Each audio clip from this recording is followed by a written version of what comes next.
Are you looking for a meaningful gift this holiday season? Enough as I Grow is a 365-day guided journal designed to help anyone on a journey of self-discovery. With thoughtful daily prompts, it gently guides you through reflection, clarity, and personal growth one day at a time. Whether you're working through old patterns, wanting to understand your relationships better, or just craving a deeper connection to yourself, this journal is a beautiful companion for the year ahead. It's the perfect stocking stuffer or gift for someone who's ready to grow, heal, and show up more fully in their life. Or for yourself if you're ready to turn the page on a new chapter. And it comes in a variety of beautiful cover designs on Amazon, so you can pick the one that best suits your style. I'll drop the link in the show notes. Go take a look and consider gifting one to someone that you love or to yourself. And now let's get to today's episode. Before we dive in today, I want you to take a deep breath because this episode is probably going to hit close to home for a lot of you. We're talking about the kind of helping that slowly drains you. The kind done out of fear, guilt, and love all tangled together. We're going to hear about the emotional toll of loving someone through addiction, what it really means to set boundaries without shame, and how to start reclaiming your life, even if you've lost yourself along the way. If you've ever felt like helping someone meant abandoning yourself, this episode is for you. So let's get into it. Welcome to The Codependent Doctor, a podcast where we unpack the messy, beautiful journey of healing from codependency. If you're burned out from people-pleasing, stuck in unhealthy patterns, or just tired of putting yourself last, you're in the right place. I'm Dr. Angela Downey, a family doctor and fellow codependent, and I'm here to help you reconnect to your authentic self, one honest conversation at a time. Here we go. Hello to all my wonderful podcast listeners, and welcome to the 60th episode of The Codependent Doctor. I'm your host, Dr. Angela Downey, a family doctor and fellow codependent, here to help us untangle our patterns, heal our hearts, and reclaim our peace. For today's episode, we have a guest with us. Donna Marston is a certified recovery support worker, energy healer, and founder of Sharing Without Shame. Drawing from her personal journey as a mother of a child in active addiction, she empowers families to heal, set healthy boundaries, and reclaim their lives. Donna is also the author of 4 books and a sought-after speaker and workshop facilitator in the recovery and wellness community. Welcome, Donna. How are you doing today? I'm good, thanks, and thank you for having me. I'm grateful to have you on the show. Your story is one that so many of my listeners are going to be able to see themselves in, especially those who've poured everything that they have into helping someone that they love, only to lose pieces of themselves along the way. The way that you speak about shame and boundaries and reclaiming identity is really healing, and I know a lot of people are going to resonate with that. So I'm honored to have you in our space. Thank you. Well, I'm honored to be here. Donna, one of my traditions on the show is that we discuss what we're grateful for, because when we stop and think about what we're grateful for, it helps our brains focus on what's working instead of what's missing or what's broken. So I'd like to ask you, is there anything that you're especially grateful for today? Well, I'm grateful for the journey that I have been on that started with my son's addiction when he was 15 years old. And he's going to be 43, because there was a lot of bumps and bruises, a lot of heartache, tears in the fetal position. But what it did, it showed me how resilient I am. I found I have a strength I never knew I had. And it has brought me to a place where I'm able to take what once was my mess and make it my message, in hopes to help other parents and family members who love somebody in active addiction. That takes a lot of healing to get to where you're at right now. That is a long journey. And you've definitely done a lot of work to be able to get to where you're at. For myself, my dad had a heart attack like 2 days ago. And it is just shocking to me, because my dad, he's my Superman. And I am just so grateful that he's okay. It's shocking how life, it's not this infinite thing. And things change so fast sometimes. And we had a bunch of stuff planned for the day, and, we'd been stressing over getting all these things ready. And as soon as my mom called to say that my dad was in the hospital, he'd had a heart attack, everything just went away. And that was my main priority. It's a little scary, but I'm grateful he's well. And I thank all the staff, who are able to help him. And I'm glad that he's still with us. I went that many, many years ago with my father, so I know what that feels like, and it's not a good time. but No, but I'm thank grateful God that he's good. everything worked out okay. Let's start by having you introduce yourself and tell us about your journey. Well, my name's Donna Marston, and I have a son who's a person in long-term recovery. And as I mentioned earlier, it brought me to my knees when I found out. For the first 5 years, I suspected something was wrong, but I didn't know what it was. So it went on for 10 years. So 15 to 20, suspected.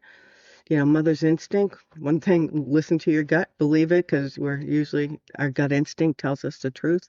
The last 5 years was an absolute nightmare. It's when I found out he was in active addiction. I thought as a mom, I could save him. I could love him into recovery. I found out that I couldn't. It's a horrible, horrible thing to live with when you're watching your child slowly kill themselves and there's nothing you can do. And so this journey, as I said, it brought me to my knees, but it also brought me on a spiritual journey that I never thought that I would go on, which helped me. I didn't do the traditional Al-Anon and that sort of stuff. Well, I did and I didn't. And the reason I didn't, because when I went to Al-Anon, they kept telling me to come back. And in my mind, I didn't raise my son like this. And so just give me the answer so I can go home and save him. Because my kid's not like your kid, just so you know. Mm-hmm. Right? Mm-hmm. A mother's denial is a wonderful thing. And so and it was a very lonely place because your phone stops ringing. It's like you have cooties and people don't want to be associated because if their kids hang out. And so, you kind of blackballed a little bit. So there's all these emotions and stumbling and trying to figure this out and in rescue mode. We're in fight or flight mode 24/7. And what happens is we get depleted. And so when that happens, we have nothing left to give. And I made a mess because I didn't know better. And it took me years of heartache and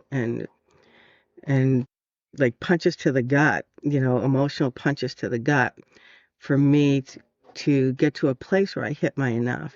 And when I hit my enough, I was able to start working on me. And the way I did it is I saw an emotional scale, and it was number 1 to 22, and I was 22. I was bottom of the list. And I thought, how did I get here? What brought me to this place? And that's what made me realize how emotionally sick I was. So, what was the moment that you realized that helping your son was starting to cost you your own well-being? Was there one big triggering event?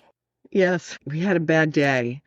And yeah, I was always very close to my son. And he had said to me once, he goes, Mom, as much as I love you, when I need to get high, stay out of my way because I will walk over you. I will step on you to go get high. And this particular day, this is how sick I was. I went out and bought a red light. It's like therapy that you use using these red infrared lights. And it's supposed to help people with cravings to calm them down. And so I wanted to give him a session because I knew something was going on and I knew he needed to get out.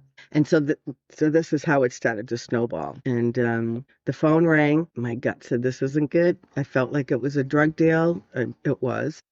And he went to leave, and it just wasn't pleasant. And he got a little physical with me, which is highly unusual for him. And he left, and he was missing for about 8 hours. And then Saturday night was always date night with my husband. And so we were getting ready to go out for dinner, and my son came in, and I was so happy. I was like, so I told his dad, he's home.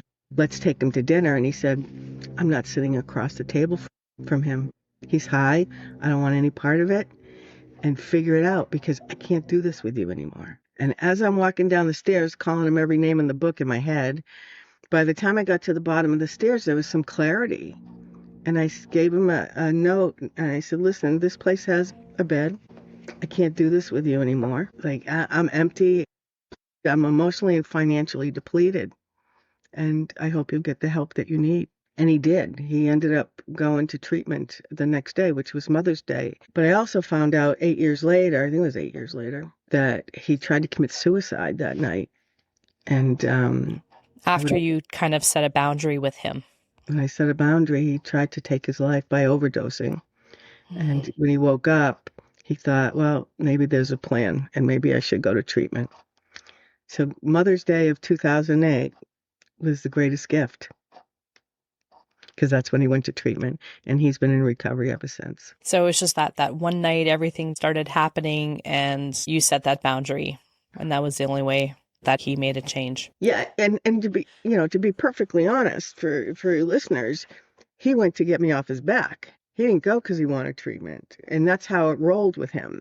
He was in and out of treatment, and when I was getting too close or too heavy or too much in his face or whatever, that's when he would go to treatment, and then he'd go to treatment, and then within he'd slowly start using again. One of his treatments, he started drinking that night because drinking for my son would weaken his senses, so he'd go back out to heroin. He was an IV heroin user. You've talked about helping and unhealthy helping. So can you explain the distinction between them and how it tends to show up in the parent-child dynamics? Yeah.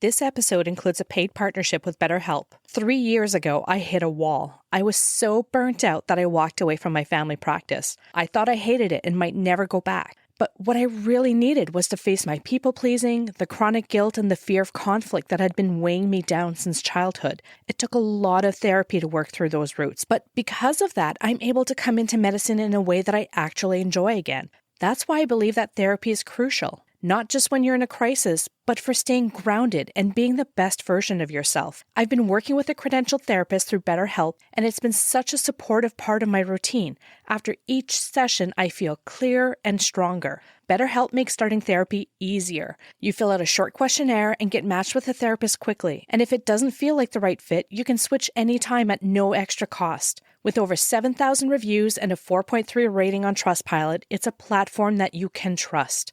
Click the link in my show notes, betterhelp.com/Dr. Downey to get 10% off your first month. So over the years, people used to say, you're an enabler, you're doing this and you're doing that and you're codependent, blah, blah, blah. That is shameful language.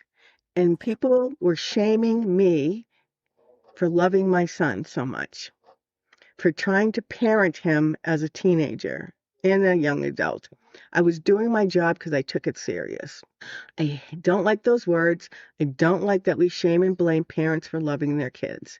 So I had taken a class through this craft program, and it's about using love and being kinder. And so instead of saying to somebody, oh, that's codependent behavior or that's enabling, let's talk about unhealthy helping. What does that look like? I'll see their shoulders will relax. They're not so uptight. And, an unhealthy helping is doing for your loved one what they can and should do for themselves. Period. It's just that simple. What worked for me may not work for somebody else. Everybody's unhealthy helping is different. I have parents that do drug deals with their kids because they think they're keeping them safe. They think allowing them to do drugs in their home will keep them alive. That's unhealthy helping because many times they have found their children dead in the morning. And how do you live with that guilt? And plus you're participating in a drug deal.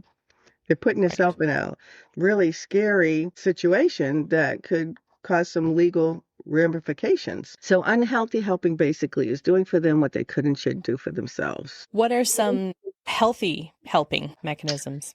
Setting boundaries. So I'll give you an example. So there was this mom that used to come to my, I used to run Family Sharing Without Shame support groups in New Hampshire. I had 2 in different parts of the state that I ran. And so her son was homeless. He was, I want to say early 20s maybe. And she was remarried. Stepdad did not want him in the house. And she's beside herself. I want to make sure he's eating, blah, blah, blah. And it was summertime. And I said, well, did your husband say he couldn't come on the property? Or did he say he can only not be in the house? She said, no, he didn't ever say anything about the property. He just said he can't be in the house. I said, okay, so how about if you have him over for dinner, you make a meal and you bring it out to a picnic table and you can feed him and then send him on his way. You don't give him money, but you might give them a blanket, something to keep them warm or cool, or maybe some ice in a bucket, a cooler, things like that. That's being supportive, but you're not giving them money that they can use some drugs. You don't give them anything that they can sell for drugs. My son was so creative that he would go, my husband had a business, so he would go fill up my husband's truck. And I could see the receipt, and it matched the bank account, same thing. In his recovery, he explained to me he was meeting his dealers at the gas station. He was filling up their cars with the gas in exchange for drugs. Okay. They're very Okay. creative, and they're always 3 or maybe 10 steps ahead of us. That's why you don't give them bank cards or merchandise cards or anything like that. Anything like that they can sell. Okay. So what other forms of enabling are there? So you talk about don't give them money, things that they can sell. What are other ways that we enable people Um, with just anything, or just talking with drugs? with any kind Well, of addiction? yeah. I mean, we pay their bills, we pay their mortgages, we, bail them out of jail. We, Mm. I mean, anything that you can possibly imagine that you're supposed to do as an adult, we do for them, thinking that we're helping. And what it actually is we're prolonging their addiction. We're helping prolong their addiction. So I'd pay my son's car payment. We would pay his rent or his bills or whatever, bail him out of jail. Did it all. I did. My husband didn't. It was all on me. And I'd walk on eggshells, because I was afraid if I said the wrong thing, I would be his excuse why he needed to go get high. So, I would try to zip my lip, not rock the boat, and try to love him so he would want to be in recovery. But then there were times where I couldn't keep my mouth shut, and I would say things trying to shame and blame him into recovery, and that doesn't work either.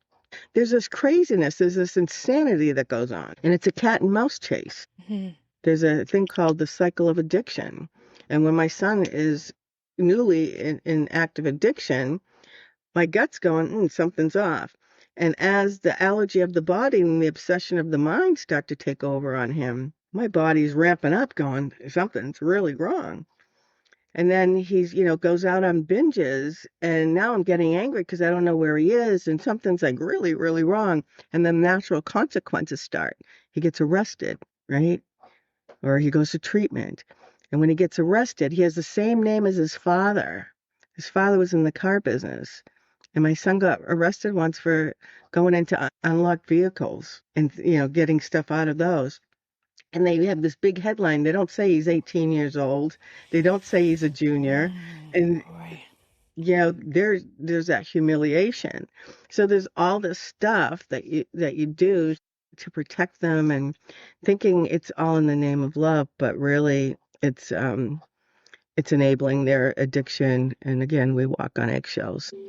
Yeah. If you have a child who's living in your home, your son, his addiction started kind of when he was 15, but that it continued after. So once they're 18, they're not contributing to the household bills. They don't have a job, let's say. All their money goes to drugs. They're not contributing to bills or rent or anything like that. I can't imagine what things must be going through your mind when you're like, my child lives in my home. He's not paying rent. How do you kick him out? I can't imagine being in a situation like that. Is that something that you've ever had to face? No, he would move out on his own, and I would help him, and I couldn't get him out quick enough. That But it's a different worry when they're not under your roof. But then there was a time, and here's my self-centeredness. I wanted him to live under our roof so I could keep an eye on him. I needed to know he was alive. Because when he wasn't living with us, that wonder of where the heck is he? What's he doing tonight? Is he safe? Was right. horrible. It just you're just never in peace, whether they're living with you or not living with you. But an important thing to know, I can only talk for New Hampshire, but I had parents who would try to evict their kids, adult children. What we learned is that when your adult child lives with you, that you should have an agreement. You should have they should pay at least like $10 a week, something, a monetary Mhm. amount, and have an agreement. I do a family living agreement, And on it, they are a tenant at will or a guest in the home. And that way you can eject them out of the house. Right. You can do an ejection, not an eviction. So it's really important for people to know that if their bills are coming to your house or, they're contributing a little bit, you cannot just evict them. So I can only imagine having somebody who's got an addiction, a drug or alcohol or whatever addiction in your home, how disruptive that must be for other family members who are living in your home. Yeah. Yeah, your entire family life starts revolving around that one person. Well, you take on family roles. So I was the unhealthy helper. And then I have another child, and so he at sometimes might have been the scapegoat with the angry child that's in the house, or the lost child who just kind of gets out of the way and stays quiet. And then there's the mascot, the one that's always making jokes about everything and make jokes about the person who's in active addiction, which only enhances their shame or it gets messy. So I think there's like 6 or 7 roles that we all take on. And what it is we're trying to balance the family. And so if you can think of like a 3-legged chair, my son's standing on that chair. I'm standing in front of him and he has his hands on my shoulders because I'm the unhealthy helper. So I'm keeping him balanced. And then my husband, my other child, or depending on how many family members, we're all like circling around and everybody's trying to get my attention. I'm the mom, right? Right. I'm the wife. And the whole family dynamic gets out of sorts. And then the sober siblings, they're hurt too. And they're not old enough sometimes to have the verbal skills to tell you what emotions they're feeling. And we forget about them. I was so hyper focused on saving my son from his addiction that I wasn't available for anybody else that was healthy in my life. And there's a lot of guilt that I carried when I figured that out. Because how unfair was that? Sure. And all these other family members who are taking on these roles, they start developing codependent patterns themselves. They're no longer allowed to be children. They're having to parent somebody else or be something for somebody else. It affects their future lives. Shame is this like invisible thread that is tying us to codependent patterns. How are some of the ways that shame showed up in your life and what helped you begin to untangle from that? Well, the shame is like, I was like a prisoner in my house. I didn't want to go out, because people look at you. When people find out you have a child in active addiction, they say some of the meanest things to you. It's horrible. Like other And people are saying these things to you. yeah, yeah. And the thing is, some of them, I knew that their kids were doing the same thing. Maybe they just didn't know about it, right? Yeah, yeah. It's just, it's just real hard stuff. But shame is like a ball and chain around your ankle or handcuffs, right? It just keeps you just down and out and until I was able to work past it and realize, hey, I'm not the one doing this stuff. I can't make my son do drugs. I'm not that powerful. And so it's not my thing. It's not my problem. I have nothing to be ashamed of. My son has a brain disorder. His brain functions differently. It's wired differently than mine. Period. I think it's time that they have a team of doctors, just like anybody who has a heart condition or has diabetes or anything like that, because it just affects their brain. Like I said, their brains are wired differently than ours. One of the things that often gets overlooked is this silent grief of loving someone with an active addiction. So how did that grief show up for you? It kept me just in a place of this horrific sadness. You know, there really is broken heart syndrome, and all of this stuff just piles on, and you just get sicker and sicker and sicker emotionally. We mimic each other's behavior in a way that when my son's in active addiction, I'm active in my unhealthy helping, right? And it's like this triangle. This is coming out right. There we go. And so at the top of the triangle, I enter it and I'm going to be his rescuer. and I'm going to rescue him from the dealers, from himself, from his drugs. And when I work hard at doing that and it doesn't work, and then I go down to the bottom, and now, I'm the victim. How could this happen to me? You know, what did I do to deserve this? If, blah, blah, blah, blah, blah. And when I get sick of being emotionally sick, then I become the persecutor. You SOB, how dare you do this to your father and I? We've given you a good life. You had a nice household. We weren't, you know, abusive. We didn't swear around our children. We were parents who showed up. And when I couldn't bring him to his knees and get him sober, I would ping around in that triangle. Well, my son's in the same triangle. He's at one point of it and he's trying to detox himself. I think he has the flu. He's up in his room. And when that doesn't work and he has another craving, he goes to be, into victim role. If there was a God, this wouldn't be happening to me. And when he gets sick of being sick, then he becomes the persecutor. And who does he persecute? The unhealthy helper. If you bought me designer clothes in 6th grade, I wouldn't have been bullied. If you did this for me, I wouldn't have had to do this. If you did this, if you did, and it's all my fault. So we mimic each other's behaviors. How do you get out of that pattern? It's like a hula hoop. You got to stop and drop. The hula hoop has all our crap hanging off of it. I have all my son's stuff that I've added to my hula hoop, along with my own emotional stuff. And at one point, I hit my enough. When I saw that emotional scale, I dropped my hula hoop and I stepped outside. I picked up one thing. And for that day, just that day, I started to work on me. And how did you do that? Did you contact a counselor? No, I did not. But you knew some tools. If you were able to set that boundary, was there something helping you along that way? I hit my enough, and I had started going to like spiritual groups and learning how to meditate. I started to journal. I started to do those tools. And I did eventually go to Codependence Anonymous. And it was a great group. It was all women. And we read out of the Melody Beattie books. And we were allowed to share our emotions and cry and speak openly. You didn't have to only speak about what you were reading. So that started to catapult my healing. And then I became a Shambhali Reiki master, started doing energy healing, all that type of thing. So I kind of did the non-traditional way of healing. But I'm a work in progress. I mean, I've been doing this for a lot of years and I still work on the healing piece because something shows up.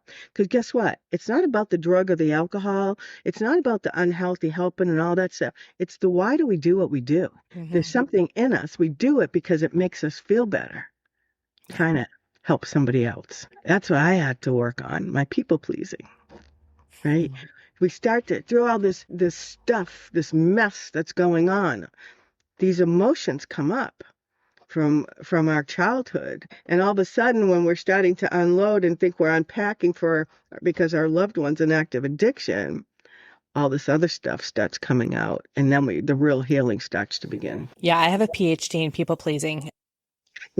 That is something I've struggled with for a really long time. And I love that you brought up Codependence Anonymous and that was part of your journey. It's part of my journey. It is a fantastic group. And I learned so much by going through Codependence Anonymous. So I'm happy that you brought that up. So thank you for sharing that. You're welcome. Through all these sessions that you're going through, you're starting to reclaim your identity. And this is becoming part of your healing journey. So what parts of yourself did you rediscover after stepping out of the caregiver role? That, everybody has to do it their way, not my way, which one of the greatest things I learned was, and this really irritated me at the same time when I learned it, is nobody has to live up to my expectations. It's like, what? Yeah. And what I learned is when I put my expectations on my son and how he did his recovery, I set myself up for disappointment. I had to learn that. I rediscovered that I was stronger than I ever knew that I could ever possibly imagine, that I'm resilient, and that we teach people how to treat us. And it's a shame we don't teach our children that at young ages. Because a lot of addiction, whether it's shopping, love, you name it, it's because it fills a void, right? It fills like a hole in our soul. So whatever it is, we just fill it with something that makes us feel better. Keep yourself busy so you don't have to feel anything. Yeah, for sure. Yeah, So you founded Sharing Without Shame. What I did. inspired that name? Because that's what I carried for so long. And that's what we need to do. Because I think when we share without shame, whatever it is, we eliminate the stigmas, we start to bring awareness to it, and when we bring awareness to it, then people are educated, and then people, hopefully their thought process is going to be different and better and healthier. One thing I'm thinking about that I'm curious. So you've mentioned a couple of times that people around you were judging you, um, and would say terrible things about your son and your relationship with your son, and you kind of felt a little bit isolated from your friends and your support groups. Did those people ever come back? Did you manage to work on that relationship with them? Here's Okay. what I realized. At one point, I remember praying and saying, take all the negative people out of my life. I don't want to deal with it anymore. I only want to be around positive people. I want to be around people who love freely, who are kind and just they're just good all around. And what I noticed is, and I woke one day, I was like, oh, like, where is everybody? I got what I wished for. I got what I wished for. They all left. And as I moved forward by myself, I realized it was okay. It took me a while because Yeah. loneliness gets loud, right? That silence gets loud.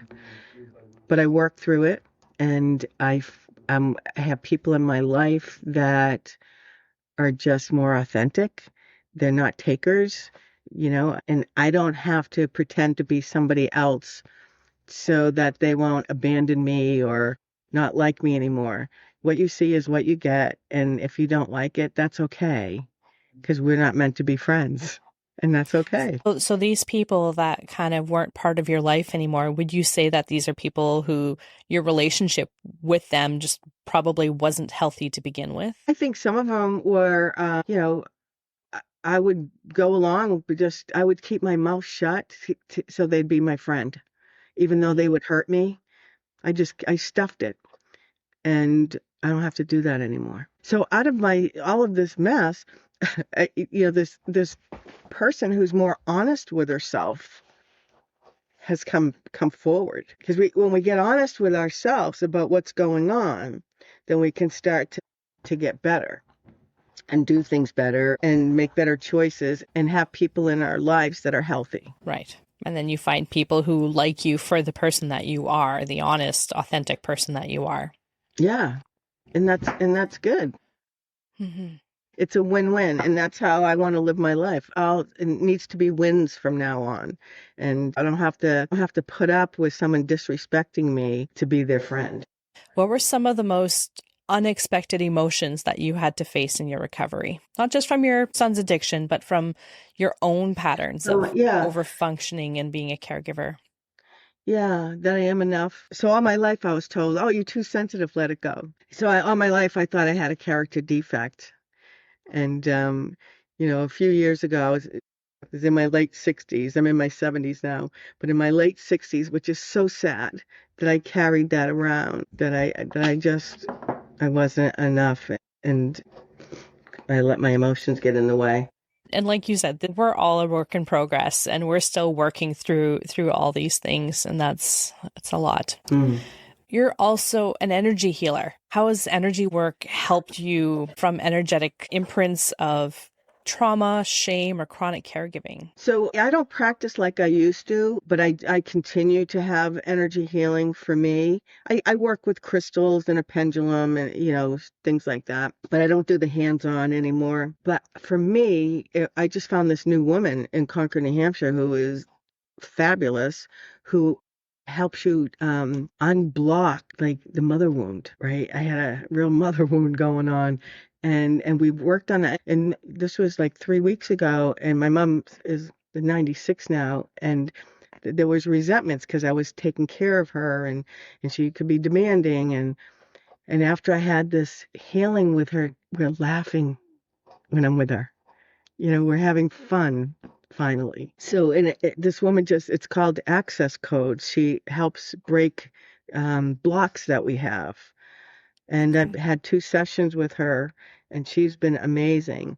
So I still do different things. I went to a sound bath, and you floated in a pool with the singing bowl, the sound bowls, Yeah. stuff like that.